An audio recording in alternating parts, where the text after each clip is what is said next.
just so you guys know, this is a fact, has made more than $100 million.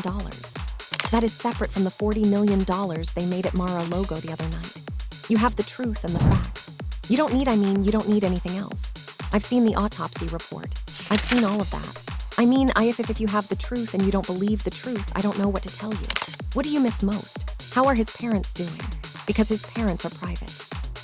We saw them for the first time at the funeral. Yes, Charlie and my mom. Well, Charlie's family's there. Everyone's hanging in there. We're doing the best to be expected. My mom and Charlie, that they were best friends. I would always say that Charlie was her favorite child. So a new batch of emails and bank records just dropped in the Charlie Kirk case, and this time they're making people look at his parents sideways. And now there are speculations flying around that based on these records, Charlie's parents might have quietly received a massive payout from TPUSA. Money that effectively bought their silence. Because for the last few months, people have been wondering why Charlie's parents aren't in everyone's faces, demanding to know the truth about what happened to their child. But with these new emails, insiders believe they may now have the answer to why Charlie's parents were so quick to bury everything.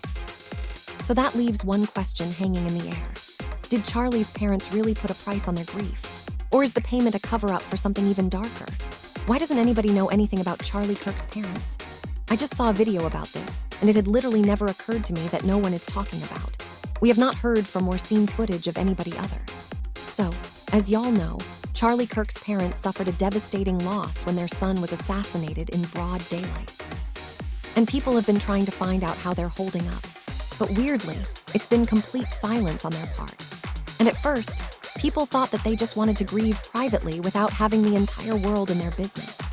However, everything changed when word started spreading that TPUSA is moving money around to suppress crucial facts relating to Charlie's murder.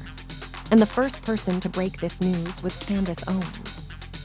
According to Candace, TPUSA has been lying about Charlie's death from the beginning, hiding facts, trying to control the narrative, and even trying to silence people who were seeking the truth.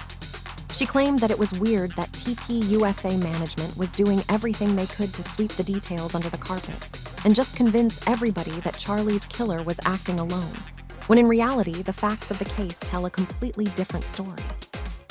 If you call him fam, you can't critique him, right? Oh, I'm sorry.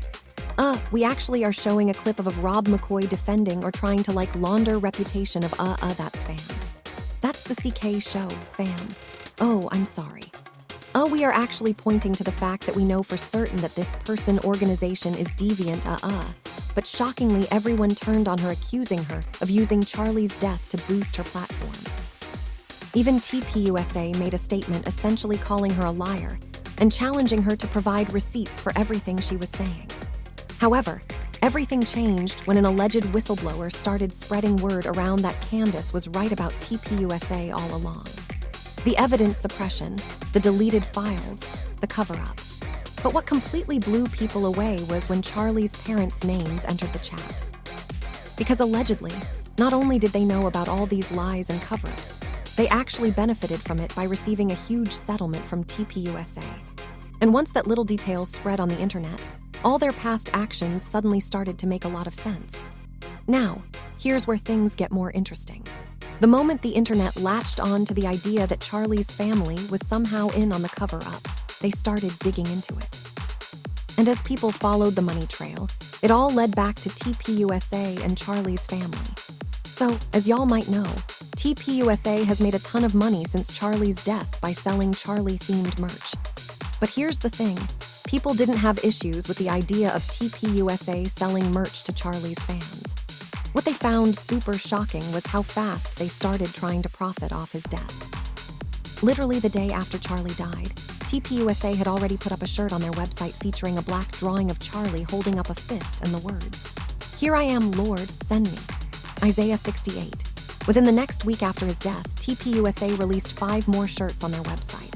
One read, "Well done, good and faithful servant," with Charlie's years of birth and death. Another showed Charlie throwing red hats with the phrase, "This is our turning point." And then there's the one that really got people talking. A shirt with a photo of Charlie and his family, an Angles halo above his head, and the caption, "Never surrender." That one stood out because it was basically the confirmation fans needed that Erica was also in on the whole thing, and they were not happy about it. The backlash was swift and intense. This one comment on Facebook put it best. He's not even buried yet. And Turning Point USA is selling an entire line of Charlie-themed merch with lines like, "Here I am, Lord, send me." Now get this. According to reports, TPUSA has made almost $100 million in merch sales since Charlie's death. I just don't get how there's not someone on this very large PR team. As we're seeing these PR campaigns go out, that doesn't go, hey, maybe we should strike that they made 40 million like 2 nights ago at Mar-a-Lago maybe. Doesn't maybe that feels kind of a little bit like Let Them Eat Kake show. And we've made more than separately from Mar-a-Lago Turning Point USA since Charlie was killed. Just so you guys know, This Is a Fact has made more than $100 million that is separate from the $40 million they made at Mar-a-Lago the other night. So since Charlie has died, that organization has taken in $140 million. But what's even crazier is what insiders say that money is being used for. Allegedly, a huge chunk of that money has been used to pay off certain key people to get them to sweep details about Charlie's death under the rug. Details that could change everything we know about who did it and why. The worst part, Charlie's parents allegedly received $15 million out of that payout. Now, this has never been confirmed, but the way they and TPUSA members have been moving makes it easy for people to believe the rumors. But here's where things take a darker turn. After those emails and bank records leaked, TPUSA started scrambling for a logical explanation for everything. Like why they tried so aggressively to monetize Charlie's death before he was even buried. Why did they need to raise money that quickly even though they have so many generous right-wing sponsors? They later issued a statement saying that due to the overwhelming support for Charlie and his mission, but fans didn't buy that because the support for Charlie's is undeniable. But it doesn't explain why they couldn't at least wait for him to be laid to rest before cashing in on the tragedy. Also, TPUs conveniently refused to publish the details of how this money was spent, how it was spent, who got a cut out of it, nothing. As if that wasn't bad enough, it also came out that Erica was in on it and had been from the beginning. Suddenly, it made sense that she started that GoFundMe days after Charlie died and got people to donate millions to her. At the time, it just seemed like a weird move. But once the money trail started looking sketchy, people wondered if Erica set up the GoFundMe to move the funds that eventually went to Charlie's parents. And when all these connections started lining up, the idea of a cover-up didn't seem all that far-fetched anymore. The moment Charlie's family realized that people were getting too close to the truth, they clammed up.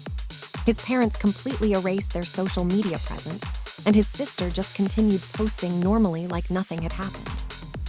Now Charlie's family has always been private, but after something that tragic happened, people at least expected them to come forward and ask questions. Figure out why there are so many inconsistencies in the official reports about his death. So the fact that they just silently went into the shadows seems like proof enough that they either already knew the truth or had enough incentive not to care about it. As for Erica, she didn't go silent or continue posting normally. She went on the offensive.